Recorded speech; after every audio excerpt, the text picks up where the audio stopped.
CM Manohar Lal ने doctor Ambedkar नवीनीकरण आवास योजना के लाभार्थियों से चर्चा की। इस चर्चा में सीएम मनोहर लाल ने कहा कि गरीब परिवारों को राशन मिल रहा है और चिराग योजना से गरीब परिवारों को मदद मिल रही है। साथ ही उन्होंने कहा कि आवास योजना की राशि बढ़ाई गई है। हमारा लक्ष्य गरीब परिवारों की सहायता करना है।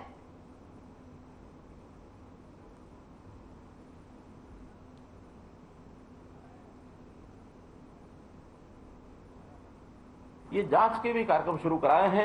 निरोगी हरियाणा के अंतर्गत अभी तक 27 लाख लोगों की, गरीब परिवारों के ऐसे लोगों के टेस्ट ये कराए गए हैं जिनके अंदर छोटे मोटे बीमारी के लक्षण मिलते हैं।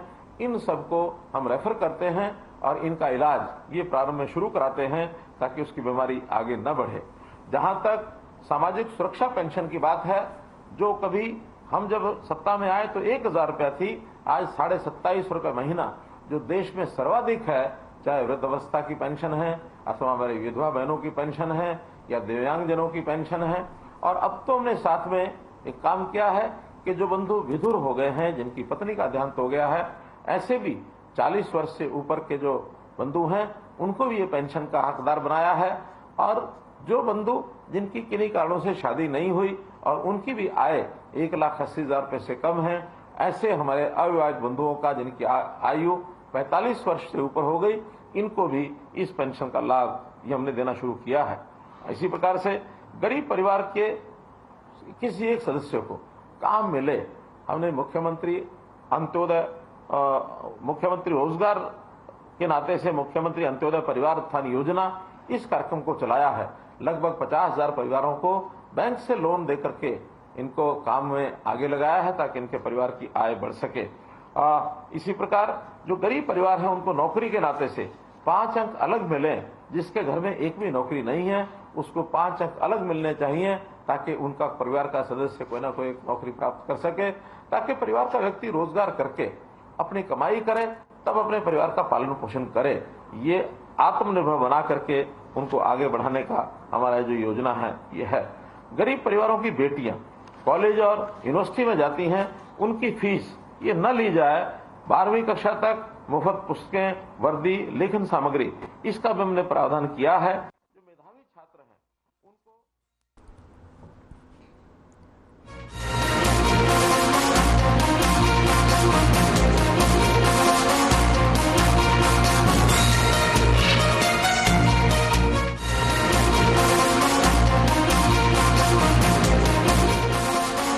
मुख्यमंत्री मनोहर लाल ने चंडीगढ़ में शहरी स्थानीय निकाय विभाग की समीक्षा बैठक की अध्यक्षता की। इस अवसर पर शहरी स्थानीय निकाय मंत्री डॉक्टर कमल गुप्ता भी उपस्थित रहे। मुख्यमंत्री ने अपने संबोधन में कहा कि शहरों में ड्रोन मैपिंग करते हुए पता लगाएं कि विकास के नाते क्या क्या काम किए जा सकते हैं, ताकि हरियाणा को शहरी विकास के मामले में देश का सर्वश्रेष्ठ राज्य बनाया जा सके। उन्होंने अधिकारियों से कहा कि ड्रोन मैपिंग हर शहर की हो गई है या नहीं, इस बारे में भी जानकारी ले ली गई है। वहीं संपत्ति लेन देन में पारदर्शिता बढ़ाने के उद्देश्य से राज्य की उन्नत तकलीफ का उपयोग कर रंग आधारित संपत्ति मानचित्र बनाने का आह्वान करते हुए कहा कि रंगीन नक्शों को जल्द से जल्द सार्वजनिक किया जाना चाहिए ताकि नागरिकों को संपत्ति खरीद के दौरान कोई असुविधा ना हो।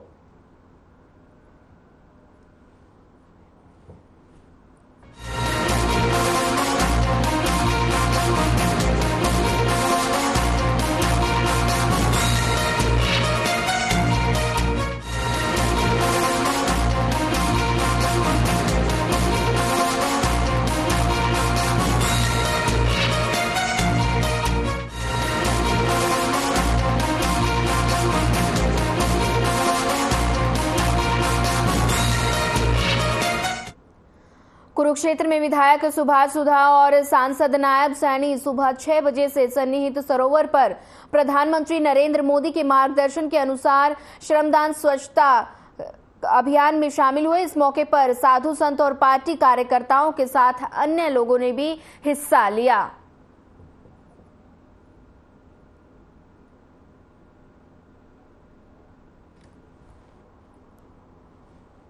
और उसी कड़ी के अंदर आज ये सनी सरोवर के ऊपर हमारे सभी कुरुक्षेत्र के प्रमुख व्यक्ति, हमारे आदरणीय सुभाष सुधा जी जो यहाँ थानेसर से विधायक हैं, हमारे रवि बतान जी, जो पार्टी के भारतीय जनता पार्टी के जिलाध्यक्ष हैं और पूरी की पूरी टीम और सामाजिक संस्थाएं भी हमारी दीदी इस श्रमदान के अंदर और भी कुरुक्षेत्र के गणमान्य लोग, मौजूद लोग आज इस श्रमदान कार्यक्रम के अंदर पहुंचे हैं। इसके अंदर डेली कोई न कोई अच्छे से कार्यक्रम बहुत हो रहे हैं। किस प्रकार से लोगों को सुविधा मिलनी चाहिए, और आज मैं कहूँगा ये सबसे बड़ा है स्वच्छता के नाम से हमने आज ये एक मुहिम चलाई आदरणीय प्रधानमंत्री के मार्गदर्शन में, और मैं ये कहूँगा कि बहुत बड़ा आज इसमें स्नेह सरोवर पर बहुत अच्छे रिजल्ट मिले। इसके साथ ही मैं कहूँगा किस प्रकार से 6 बजे हमारे ये साथी सब उठ के आए, आदरणीय नायब सैनी जी, हमारे जो मेंबर पार्लियामेंट है आदरणीय रवि प्रधान जिलाध्यक्ष जी, वो सभी कार्यकर्ता और हमारे आदरणीय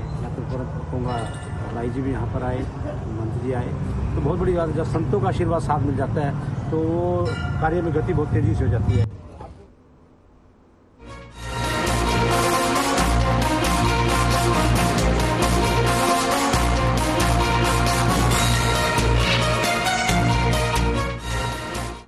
हिंसा मामले में विधायक मामन खान को कोर्ट से राहत मिली है। मामन खान को एफआईआर नंबर 149 से 150 में जमानत मिल गई है। उन्होंने कहा कि अभी एफआईआर 137 और 148 में जमानत मिलना बाकी है।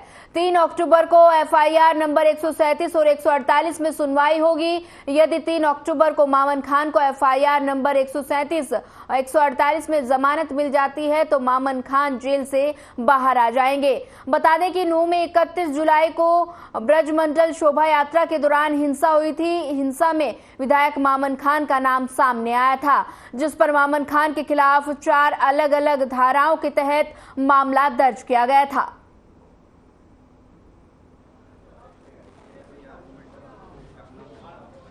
दो एफआईआर्स पे आज बेल की आर्गुमेंट थी और रेगुलर बेल के लिए मामन खान जी ने अप्लाई किया था, और दोनों ही एफआईआर में जो इन्वेस्टिगेशन एजेंसी की जो रिप्लाई है उसमें उन्होंने जो अक्यूज्ड का रोल है वो as a main conspirator and architect of this entire right बताया हुआ है। और बहुत सारी ऐसी पॉइंट्स हैं जिस पे कि जांच अभी बाकी है और स्टेट ने बेल को अपोज किया है, और हमने विक्टिम्स की तरफ से स्टेट को असिस्ट किया हुआ है कि मामन खान की बेल नहीं ले जाए। डिफेंस काउंसिल का ये कहना था कि मामन खान एक पब्लिक रिप्रेजेंटेटिव हैं और उनको पब्लिक के बीच में होना चाहिए, और उनका डायरेक्ट नाम एफआईआर्स में नहीं है, दंगों में उनका डायरेक्ट नाम नहीं है। केसेज में हमने बेल पे आर्गूमेंट हुई थी। एफआईआर नंबर 149 और एफआईआर नंबर 150 दोनों एफआईआर पुलिस स्टेशन नगीना की हैं, और सेक्शन सब में दोनों में एक जैसे हैं, एक आध सेक्शन कम ज़्यादा हैं। दोनों में दोनों पार्टीज़ के वकीलों को सुन करके मुद्दई की तरफ से भी प्राइवेट एडवोकेट एंगेज किया था, और उनका पब्लिक प्रोसिक्यूटर जो सरकारी वकील है उन्होंने भी आर्गू किया था। हमारी तरफ से मैं था, ताहिर हुसैन रुपड़िया जी थे, मेहताब साहब थे, खलील रुपड़िया जी भी थे, और साथी हमारे एडवोकेट्स थे। हमने मामन जी की तरफ से अपने केस को प्रेजेंट किया।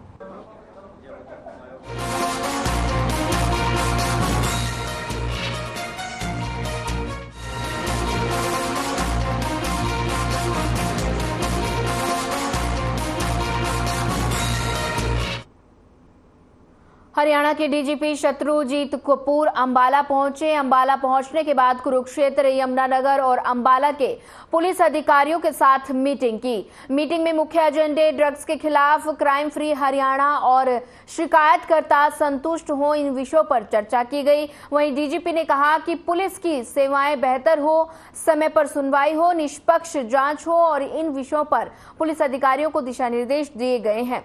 डीजीपी ने भ्रष्ट मुलाजिमों को निपटने के साथ साथ संबंधित थाना और चौकी प्रभारी से भी स्पष्टीकरण मांगा जाएगा। साथ ही उन्होंने कहा कि पुलिस कर्मियों को साप्ताहिक छुट्टी के साथ इमरजेंसी छुट्टी मिले, ऐसी व्यवस्था बनाई गई है।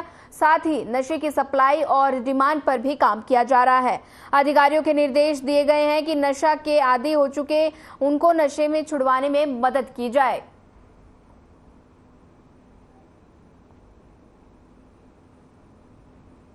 काफी कुछ अच्छा जी, किया। तो हमारा इसमें दो तरफ से हम, एक तो हमारी जो सेवाएं हैं वो बेहतर हों, पुलिस की जो सेवाएं समाज को मिलती हैं उनमें बेहतरी, उसमें सुनवाई सबसे बड़ी चीज़ है कि जो व्यक्ति हमारे पास पीड़ित आता है उसकी समय पर सुनवाई हो, और एक ट्रांसपेरेंट तरीके से कानून का जो इम्प्लीमेंटेशन है वो हो। और इसी के साथ जो हमारे अलग अलग वल्नरेबल सेक्शंस हैं सोसाइटी के, चाहे वो महिलाएं हों, बुजुर्ग हों, बच्चे हों या हमारे शेड्यूल्ड कास्ट हैं और माइनॉरिटीज़ हैं, इनकी सुरक्षा अश्योर्ड होनी चाहिए। इसी तरीके से हमारी जो लॉ एंड ऑर्डर की समस्याएं आ जाती हैं उनमें इफ़ेक्टिव एक्शन लें, और ड्रग्स की, साइबर क्राइम्स की जो प्रॉब्लम है उन सब पे हमने काम शुरू किया है और मुझे उम्मीद है कि इसके नतीजे जल्दी आने शुरू होंगे। और जो दूसरा पहलू है वो हमारा वेलफेयर का है, सभी मुलाजमों को हर हफ्ते छुट्टी सुनिश्चित करना। इसी तरीके से उनके जो पारिवारिक समस्याएं हैं, बहुत सारे ऐसे मुलाजिम होते हैं जिनके परिवार में कोई किसी वजह से नशे की गिरफ्त में आ गया या कोई बच्चे अभी सेटल नहीं हुए, तो उन सब चीज़ों पर हमारा काम चल रहा है।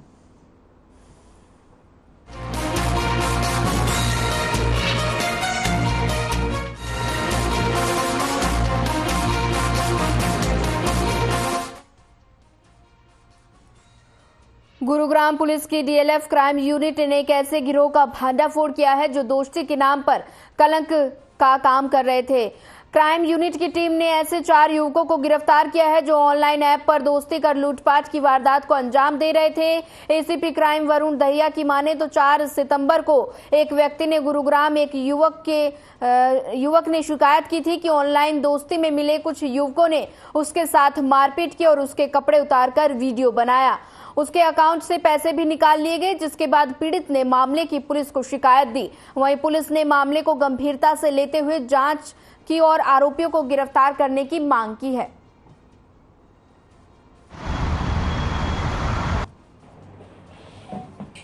इसमें 4 आरोपी हैं, जिसमें 4 एक्यूज को पकड़ने के अंदर हमारी जो क्राइम ब्रांच फेज 4 की टीम है, इंस्पेक्टर संदीप की टीम द्वारा सराहनीय कार्य करते हुए इन चारों आरोपियों को पकड़ने में सफलता प्राप्त करी है।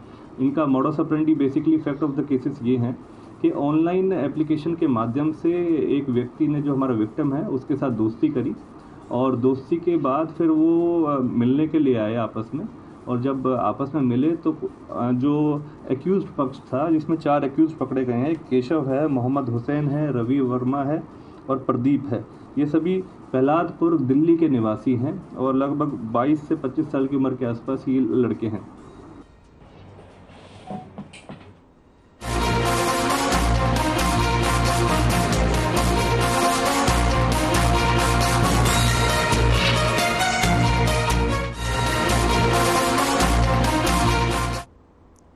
खबर पानीपत से है, जहां सरकारी अस्पताल के बाथरूम में बच्चे को जन्म देने के बाद मां वहां से फरार हो गई। अस्पताल के लोगों ने जैसे ही बच्चे को रोने की आवाज सुनी और जाकर देखा तो नवजात बाथरूम के फर्श पर पड़ा हुआ था। वहीं इस मामले में सीसीटीवी फुटेज भी सामने आया है, जिसमें महिला दिखाई दे रही है। मिली जानकारी के अनुसार पुलिस को जिसके बाद पुलिस मौके पर पहुंची और फिलहाल नवजात को अस्पताल में भर्ती कराया गया है। पुलिस मामले की जांच कर रही है।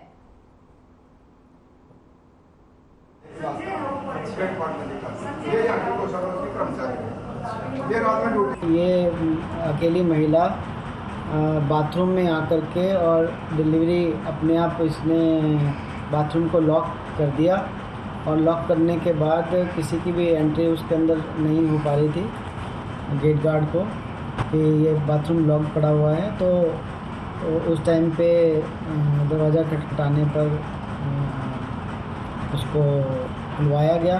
खुलवाते ही ये महिला जो है वो भीड़ के कारण बाहर अपने आप निकल गई है। तो हमने ये जानकारी पुलिस विभाग को रुके के माध्यम से और एमएलसी के माध्यम से दे दी है। सूचना प्राप्त हुई है सिटी थाने में कि वहाँ जो सरकारी हॉस्पिटल है उसके फर्स्ट फ्लोर पे एक नवजात बच्चा मिला है। बच्चा स्वस्थ है, वो हॉस्पिटलाइज कर दिया है, बिल्कुल ठीक ठाक है। और जो सीसीटीवी फुटेज देखने पर पता चला है कि एक महिला और एक उसके साथ लड़की है, वो लिफ्ट से जाती हुई दिखाई दी है। तो उसका भी पहचान की कोशिश कर रहे हैं और बच्चे का इलाज चल रहा है। जो स्वीपर थी जिसने पहली बार देखा था उसको भी बुलाया गया, उससे पूछताछ करने के बाद।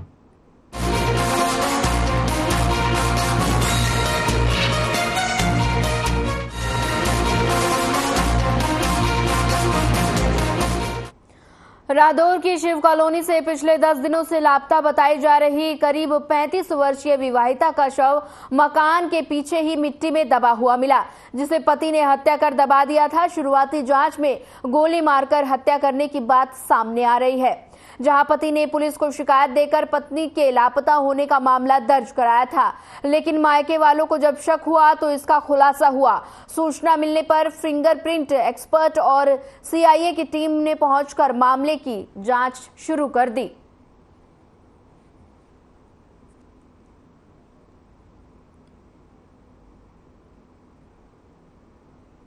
सर ये लापता थी 20 तारीख से। अच्छा। हमारे को बताया गया 6-7 दिन के बाद जी कि यहाँ से गायब हो रखी है आपकी बहन जी। बाद में फोन गई कि दवाई लेने गई हुई देहरादून। हम भी सोचे, मैं कहा चलो गई होनी दवाई लेने, भांजी की दवाई लेने। उसके बाद बंदे को फोन किया हमने, मैं कब लगा कुछ पता, बंदा बोल रहा है कि पहुंचा गई अपने सहेली के घर में। अब जब हमारे को पता ना लगा, कल आए हुई इधर, कल हमने पूछताछ की, बंदे ने कुछ नहीं बताया। शाम के वक्त बताया बंदे ने, एक नेर में कूद मार दी। हमारे को ये डाउट था, इसने ये मिसिंग का कहा था कि 20 तारीख से मिसिंग है, तो इसी करके फिर हमने सोर्स लाया था। तो इन्फॉर्मेशन में हमारे को गुप्त मिली कि सीक्रेट इन्फॉर्मेशन पे कि इसने मार के उसको तो दबाया हुआ है, तो वो उसी की वजह से हमने बॉडी बरामद कर दिया। बाकी आगे की इन्वेस्टिगेशन पोस्टमार्टम के उस पर सारी होगी। इसको गिरफ्तार कर लिया सर? कि अभी तो उसको तो गिरफ्तार किया। बॉडी को बरामद कर लिया सर? हाँ, बॉडी बरामद कर लिया।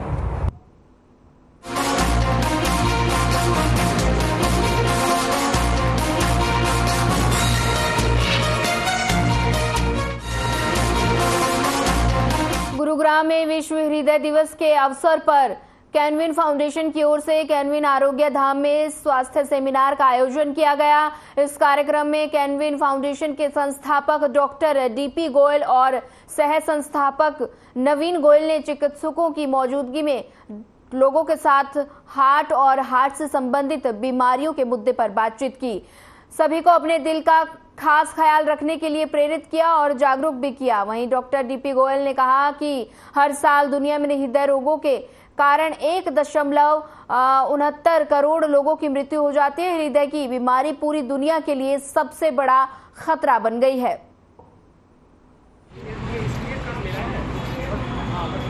Aspirin is the prime medicine and sorbitate is the secondary medicine. और मैं सबके स्वास्थ्य के अच्छे स्वास्थ्य की कामना करता हूँ और यही कहना चाहता हूँ कि अपने लिए व्यायाम का समय 45 मिनट ज़रूर निकालें, डेली एक्सरसाइज ज़रूर करें। जीवन तो चलता रहेगा, लेकिन अपने लिए 45 मिनट अगर आप दिन में निकाल लेते हैं तो वो ऊपर वाले की तरफ से आपके लिए एक वरदान है और वो पूरा संतुष्ट है। तो संकल्प के तौर पर कि हमारे को अपने स्वास्थ्य का ध्यान रखना है, और स्वास्थ्य के ध्यान में सबसे बड़ा है हमारे दिल का ध्यान रखना है, और जिससे हमारे पूरे बॉडी के पूरे फंक्शन हमारे काम करें। कैनविन फाउंडेशन का मकसद है कि लोगों को अवेयरनेस फैलाएं, लोगों को जागरूकता फैलाएं कि अपने कैसे अपने एक हेल्दी लाइफस्टाइल नियमित तौर पे हमें उसका पालन करना है और हमें स्वस्थ रहना है। उसी को सेलिब्रेट करने के लिए हमने अपने पूरे डॉक्टर्स की टीम है, जिसमें हमारे डॉक्टर अतुल ठाकरान जी आज हमें अच्छे टिप्स दे रहे हैं कि कैसे हमें अपने आप को स्वस्थ रखना है। अगर आंकड़े देखेंगे, हिमाचल उत्तराखंड में सबसे कम कोरोना हुआ लोगों को। जो पहाड़ों में रहने वाले लोग थे, जहाँ पर पर्यावरण बिल्कुल सही था, वहाँ पर किसी भी तरीके की दिक्कत ही नहीं हुई। वहाँ पर हार्ट के पेशेंट भी सबसे कम होते हैं, क्योंकि वहाँ पहाड़ों में पगडंडियाँ होती हैं, वहाँ पर नीचे ऊपर उतरना जारी रहता है, और वहाँ पर जो खाना पाना है पीना है वो भी बिल्कुल सात्विक है। तो ये तो बहुत प्रैक्टिकल चीज़ें देखी गई हैं। आज की तारीख में लोग वहीं रहना अच्छा पसंद करते हैं जहाँ पर मौसम अच्छा हो। हमारे गुड़गांव का पर्यावरण बहुत चिंता का विषय है। इसमें अकेला सरकार या अकेला नवीन गोयल या हमारा विभाग अकेला कुछ नहीं कर सकता।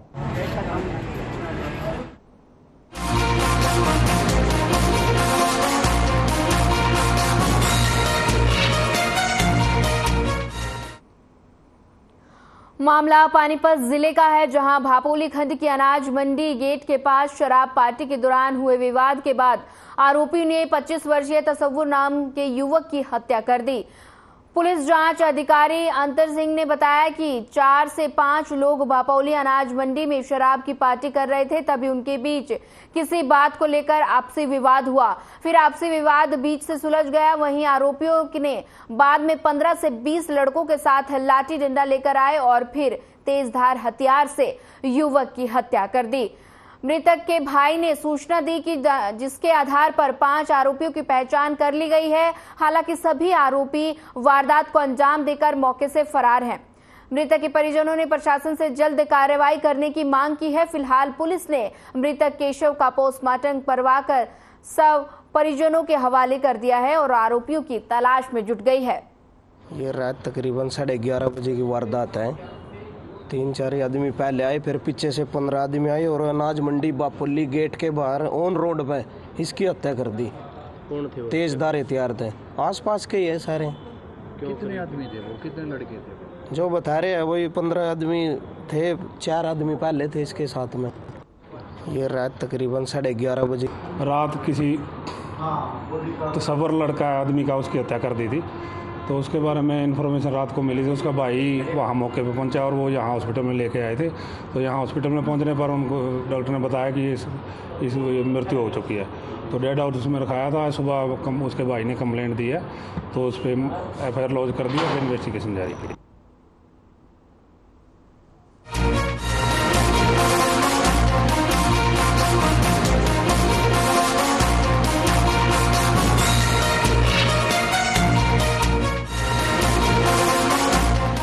महेंद्रगढ़ के गांव सोहला की शहीद लेखाराम राजकीय प्राथमिक पाठशाला में समस्याओं और अनियमितताओं को लेकर ग्रामीणों ने स्कूल में जाकर विरोध प्रदर्शन जताया और हंगामा किया। लगभग 3 घंटे तक चले हंगामे के बाद राजकीय वरिष्ठ माध्यमिक विद्यालय के प्रधानाचार्य रविंद्र कुमार मौके पर पहुंचे। इस दौरान उन्होंने ग्रामीणों की समस्याओं का हाल जाना और मंगलवार तक सभी समस्याओं का समाधान करने का आश्वासन दिया। ग्रामीण राजवीर देवेंद्र ने बताया कि गांव में पिछले कई दिनों से पानी की व्यवस्था नहीं की गई है। मात्र एक नलकी लगी हुई है जिसको ऊपर उठाकर बच्चे पानी पीने को मजबूर हैं। वहीं कई बच्चे घर जाकर पानी पीकर आते हैं। टंकी में एक बूंद पानी की नहीं है। उन्होंने बताया कि पुराना शौचालय की हालत खराब हो रखी है, जबकि नया शौचालय अभी तक शुरू नहीं करवाया गया। बेटियों को बाहर खुले में जाकर शौच करना पड़ता है।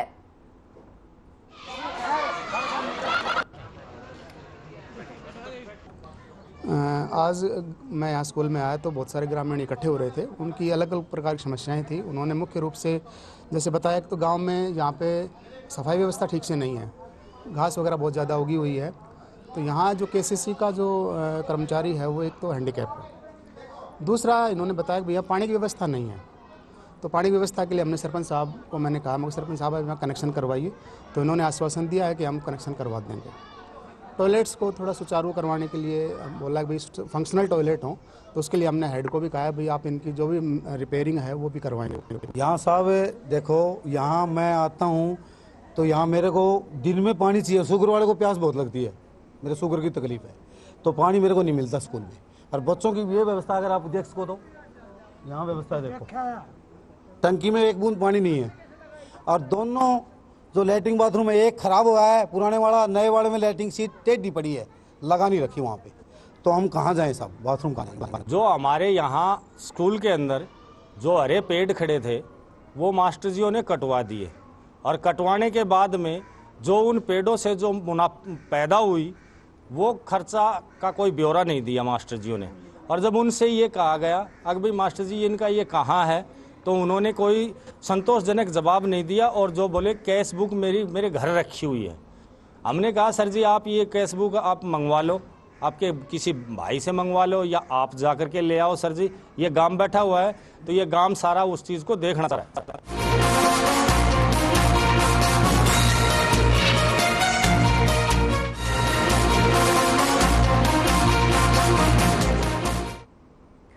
चंडीगढ़ के मटका चौक पर एक तेज रफ्तार का कहर देखने को मिला है, जहां ऑटो ने पीछे से 2 साइकिल सवारों को टक्कर मार दी। हादसे में साइकिल सवार गंभीर रूप से घायल हो गए। वहीं हादसे का CCTV फुटेज भी सामने आया है।